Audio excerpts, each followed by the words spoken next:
વસ્તુબેન, આદરણીય Shri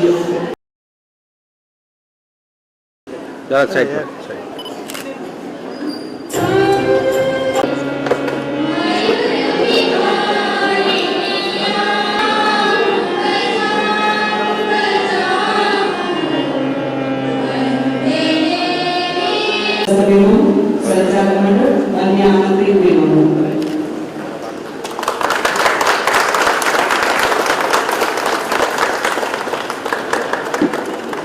The Edison Primary School, managed by Shri Chushwa Vikas Kerala Mandal.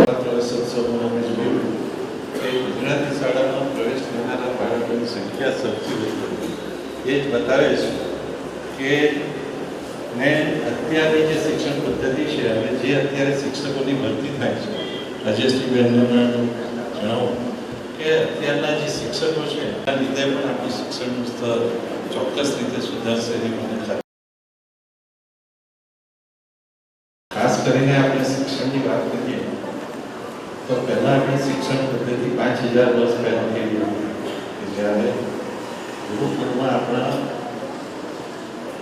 જે કોઈ પણ અભ્યાસ કરતા હતા અને ગુરુઓ પાસે શિક્ષક હતા ત્યારની શિક્ષણ પદ્ધતિ એવી નહીં હતી કે આપણે નહીં કહી શકીએ કે BA થયેલા હતા, BCom થયેલા હતા, PhD થયેલા. જીવનનું દરેકે દરેક શિક્ષણ આ ગુરુકુળમાં મળતું હતું. એમાં રાજ્યશાસ્ત્રથી લઈને નીતિશાસ્ત્રથી લઈને બધું શિક્ષણ. જેમ જેમ સમય પસાર થયો અંગ્રેજોએ આપણા દેશમાં આવ્યા અને મેકોલે એમ કહ્યું કે કોઈ પણ દેશને બરબાદ કરવો હોય તો એની શિક્ષણ પદ્ધતિ બદલી નાખવી.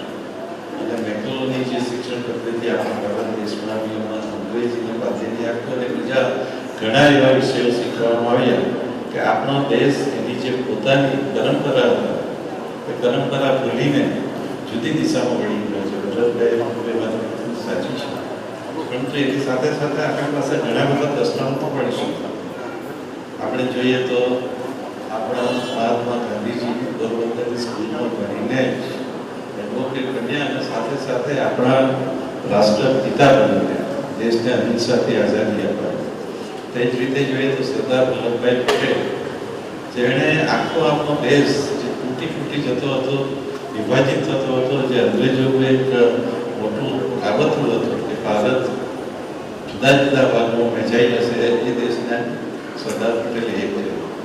તે જ રીતે જોઈએ તો આ વિસ્તારમાં આપણા બરેલી સ્કૂલમાં ભણેલા મોરારજીભાઈ દેસાઈ સમગ્ર દેશને એવો વહીવટ આપ્યો કે તે સમયે આપણે ખાંડને ઘઉંને ચોખા માટે રેશન કાર્ડ જોતા મોંઘવારીનો દર એમને એટલો ઘટાડ્યો હતો રેશન કાર્ડ. અને અત્યારે દેશના વધી છે જે પણ વડનગરની શાળામાં ભણીને